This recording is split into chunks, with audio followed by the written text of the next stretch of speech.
بسم اللہ الرحمن الرحیم۔ ایک دوست کا سوال ہے کہ 10 سال ہو گئے میری شادی کو، اور کافی عرصے سے میں ڈاکٹروں اور حکیموں کے پاس چکر لگا کے اب تھک چکا ہوں۔ آپ کی یوٹیوب پہ بیان دیکھتا رہتا ہوں۔ آپ اسلام، قرآن اور سائنس کے اہم مطابق ہمیں اس کا علاج بتائیں، کوئی آسان نسخہ بتائیں۔ غریب بندہ ہوں، زیادہ پیسے بھی افورڈ نہیں کر سکتا، تو اس بھائی کے لیے میں آج یہ ویڈیو بنا رہا ہوں۔ دعا ہے اللہ تبارک و تعالی مجھے اس کے اندر صحیح سچ بیان کرنے کی توفیق عطا فرمائے، اور مالک کائنات ہر مریض کو شفا یاب فرمائے، آمین۔ یہ جو مسئلہ ہے دماغی اور اعصابی کمزوری کا، اس کے اندر ہمیں کچھ چیزیں سمجھنے کی ضرورت ہے۔ میں نسخہ بھی آپ کو بتاتا ہوں، دیسی نسخہ بھی اس کا انشاءاللہ وہ ابھی اسی ویڈیو کے اندر ہی میں آپ کو بتاتا ہوں، لیکن اس سے پہلے آپ نے کچھ چیزیں سمجھنی ہیں جو انتہائی ضروری ہیں ہر مرد کے لیے، ہر عورت کے لیے۔ وہ یہ ہے کہ آپ اپنے دماغ کو صحیح جگہ پہ استعمال کرو۔ دماغ کا استعمال آپ ٹھیک نہیں کرتے، جس کی وجہ سے آپ کو دماغی بھی کمزوری ہوتی ہے اور اعصابی بھی کمزوری ہوتی ہے۔ دماغ آپ کا کنٹرولر ہے، یہ جو پوری باڈی کو کنٹرول کرتا ہے، ہر اعضاء کا کنیکشن جو ہے وہ آپ کے دماغ کے ساتھ ہے۔ دماغ ڈرائیور ہے، جب ڈرائیور ٹھیک ہوگا، صحیح حالت کے اندر موجود ہوگا، تو سفر خیریت سے ہو جائے گا۔ مثال کے طور پہ ایک ڈرائیور ہے اور 4 لوگ ہم گاڑی کے اندر سوار ہو چکے ہیں۔ ڈرائیور جا رہا ہے، ڈرائیور کو نیند آ جاتی ہے یا اس نے نشہ کیا راستے کے اندر۔ ایک طرف دریا ہے، دوسری طرف پہاڑ ہے۔ جب ڈرائیور کا دماغ ٹھیک نہیں ہے، وہ نشے کے اندر دھت ہے، تو یقیناً وہ ڈرائیور گاڑی کو یا دریا کے اندر ڈال پھینکے گا یا پہاڑ کے اوپر۔ تو اس سے نقصان صرف ڈرائیور کا نہیں ہوگا، ڈرائیور کا بھی ہوگا، گاڑی کا بھی ہوگا، اور جو گاڑی کے اندر سوار لوگ ہیں ان کا بھی نقصان ہوگا، صرف ایک ڈرائیور کی غفلت کی وجہ سے اور اس کے دماغ کے ٹھیک نہ ہونے کی وجہ سے۔ ہماری باڈی کے اوپر بھی ہمارے دماغ کا ایسا تعلق ہے جیسے ایک گاڑی کا ڈرائیور کے ساتھ ہوتا ہے۔ جب ہم اپنے دماغ کو صحیح استعمال میں نہیں لاتے تو یقیناً نقصان ہوتے ہیں۔ اور ہمارا دماغ کن وجوہات کی وجہ سے خراب ہوتا ہے، وہ چند چیزیں ایسی ہیں۔ اس کے اندر جو سب سے اہم چیز ہے وہ یہ ہے کہ غم، پریشانیاں، مسائل، مشکلات، جس کی وجہ سے ہمارا غم دماغ کے اوپر سوار ہوتا ہے۔ اس کے اندر سب سے پہلی چیز جو یہ ہے کہ اللہ کے نبی صلی اللہ علیہ وسلم کا فرمان ہے، اللہم انی اعوذ بک من الہم والحزن۔ محبوب دو عالم صلی اللہ علیہ وسلم پناہ مانگا کرتے تھے غم سے، مصیبتوں سے، پریشانیوں سے، تکلیفوں سے۔ کائنات کے سردار محبوب دو عالم صلی اللہ علیہ وسلم اپنے صحابہ کرام رضوان اللہ علیہم اجمعین کو اکثر فرمایا کرتے تھے، میرے صحابہ، آپ اپنے دوسرے مسلمان کو خندہ پیشانی سے ملا کرو، خوش ہو کر ملا کرو، کہ جب آپ خوش ہوں گے تو آپ کے غم ختم ہو جائیں گے۔ اور محبوب دو عالم صلی اللہ علیہ وسلم کا بھی یہی معمول ہوتا تھا، حالات جیسے بھی ہوتے تھے، جو بھی محبوب دو عالم صلی اللہ علیہ وسلم کو ملنے کے لیے آیا کرتا تھا، کائنات کے سردار محمد عربی صلی اللہ علیہ وسلم اسے خوش ہو کر خندہ پیشانی سے ملا کرتے تھے۔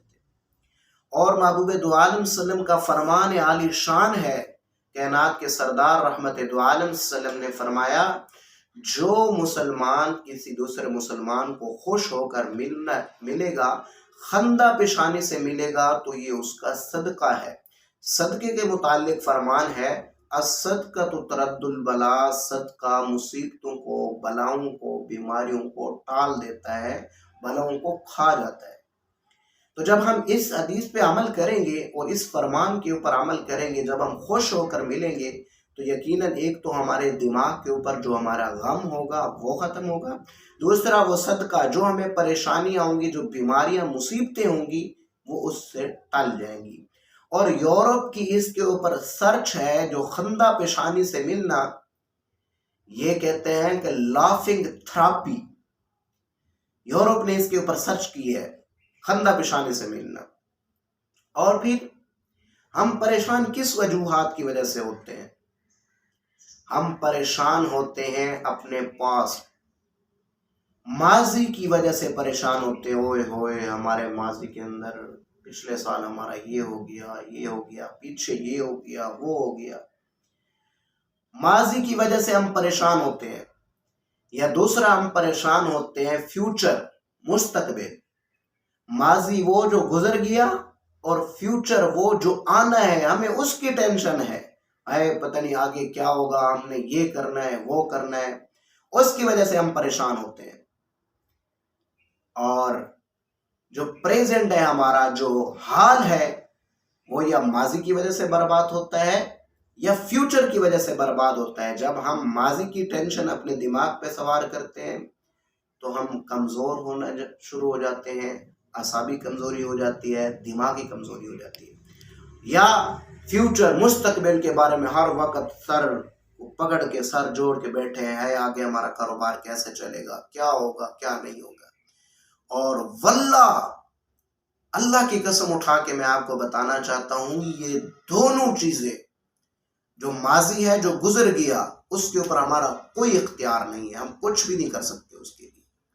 جو فیوچر ہے اس کے اوپر بھی ہمارا کوئی اختیار نہیں ہے، پتہ نہیں آگے کیا ہوگا، ایسے خواہ کی ٹینشن لی ہوئی ہے۔ ان وجہ ہم نے اپنے پریزنٹ کے اندر جو حال گزر رہا ہے، ہم نے صرف اس کے اندر خوش ہونا ہے۔ انشاءاللہ ہمارا مستقبل جو ہوگا، جو فیوچر ہوگا وہ اچھا ہوگا، ہماری صحت اچھی ہوگی، ہمارا جو دماغی مسئلہ ہے وہ اس سے ٹھیک ہوگا، جو ہماری اعصابی کمزوری ہے وہ بالکل ختم ہو جائے گی۔ آپ نے صرف حال کے اندر پریزنٹ کو دیکھنا ہے، ماضی کی ٹینشن نہیں لینی۔ ماضی جو گزر چکا ہے اس کا ازالہ صرف یہی ہے کہ آپ نے جو غلط کیا اس کے اوپر آپ نے توبہ کرنی ہے، توبہ و استغفار کرنا ہے۔ اور دوسرا جو ہمارا آگے جو گزرنا ہے، جو فیوچر ہے، اس کے لیے جو ہے نا ہم نے کچھ بھی نہیں کرنا، اس کے لیے جو آپ کی سٹرگل ہے وہ آپ کرتے رہیں، باقی ٹینشن آپ بالکل نہ لیں، وہ اللہ تبارک و تعالیٰ اچھا کریں گے، انشاءاللہ اس سے اچھا ہی ہوگی۔ اور سائنس کی ریسرچ اس کے اوپر کیا کہتی ہے، جب بندہ خوش ہوتا ہے تو سائنس کہتی ہے اس کے مائنڈ کے اندر ایک چھوٹا سا پائنل گلینڈ ہوتا ہے۔ جب بندہ خوش ہوتا ہے چھوٹا سا پائنل گلینڈ ہوتا ہے، اس کے سے انسان کے دماغ سے 4 سکریشن نکلتی ہیں اور 4 ہارمونیم نکلتی ہیں۔ جب یہ چیزیں، جب بندہ ہنستا ہے، مسکراتا ہے، خوش ہوتا ہے، اس کے دماغ کے اندر چھوٹا سا جو پائنل گلینڈ ہے اس سے 4 سکریشن نکلتی ہیں اور 4 ہارمونیم نکلتی ہیں، اور یہ جا کر انسان کے مسل کو ریلیکس کر دیتی ہیں۔ تو اس سے صرف مسکرانے سے، ہنسنے سے، خوش ہونے سے انسان کی یہ دونوں چیزیں، اعصابی کمزوری بھی اور دماغی کمزوری بھی حل ہو جاتی ہے۔ مسکرانا سیکھو، ہنسنا سیکھو، خوش ہونا سیکھو، اپنی زندگی کے اندر خوشیاں لانا سیکھو، اس سے آپ کے سارے مسائل حل ہو جائیں گے۔ اور آخر پہ، ویسے تو آپ کو کسی نسخے کی ضرورت نہیں پڑے گی، لیکن کیونکہ سوال جو ہے وہ یہی ہے کہ اس کا کوئی دیسی نسخہ بتائیں۔ دیسی نسخہ یہ ہے کہ آپ نے 4 چیزیں دیسی لینی ہے، بڑا آسان ہے، تقریباً 300-400 کے اندر آپ کا یہ نسخہ کمپلیٹ ہو جائے گا۔ اس سے آپ کی جو مردانہ قوت ہے وہ بڑھ جائے گی، میاں بیوی کا ریلیشن اس سے انشاءاللہ اچھا ہو جائے گا۔ اللہ کے فضل و کرم سے آپ نے سب سے پہلے مصری لینی ہے 50 گرام مصری۔ 50 گرام آپ نے، یہ ابھی سکرین کے اوپر میں انشاءاللہ چلواتا ہوں یہ نسخہ، 50 گرام مصری لینی ہے، 50 گرام آپ نے کلونجی لینی ہے، اور